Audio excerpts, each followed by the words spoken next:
कुठल्याही योजना बंद केलेल्या नाही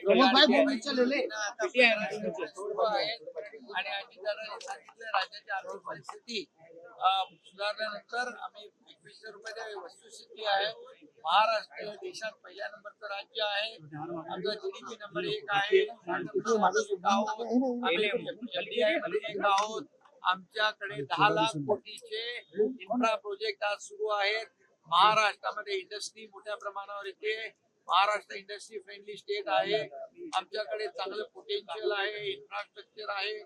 आज नवीन आम्ही एअर कनेक्टिव्हिटी करतोय. दुसरं एअरपोर्ट नव्या मुंबईत होत आहे. तिसरं एअरपोर्ट वाढवणला होत आहे. वाढवणचा पोर्ट होतोय. त्याचबरोबर रोड कनेक्टिव्हिटी आणि पोर्ट कनेक्टिव्हिटीवर आम्ही भर दिलाय. त्यामुळे एवढ्या मोठ्या प्रमाणावर या राज्यामध्ये प्रोजेक्ट सुरू आहे. इन्फ्रा प्रोजेक्ट, मेट्रोचं प्रकल्प सुरू आहे. त्यामुळे अर्थव्यवस्था जी आहे आमची मजबूत होणारच आहे.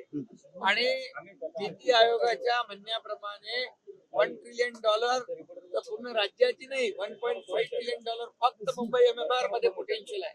त्यामुळे लाडक्या बहिणीच्या आशीर्वादाने आमचं सरकार पण आलंय, लँडस्लाइड मॅन्डेट पण मिळालंय. त्यामुळे आम्ही जे बोललेलो आहे, ज्या घोषणा केलेल्या आहेत, या आम्ही टप्प्याटप्प्याने पूर्ण करणार आणि राज्याची अर्थव्यवस्था देखील लवकरच सुधरेल आणि चांगली परिस्थिती निर्माण होईल, मजबूत.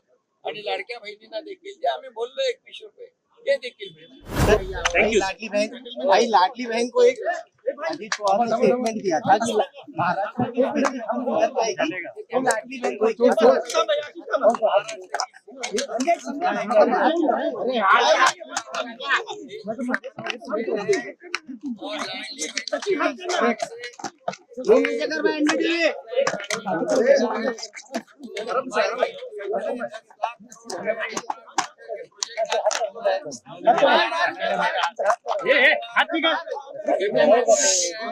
स्टार्टअप में आगे है, जीडीपी में आगे है. और ये जो अभी प्रोजेक्ट हमारे शुरू है, इसके माध्यम से हमारी अर्थव्यवस्था और मजबूत हो जाएगी.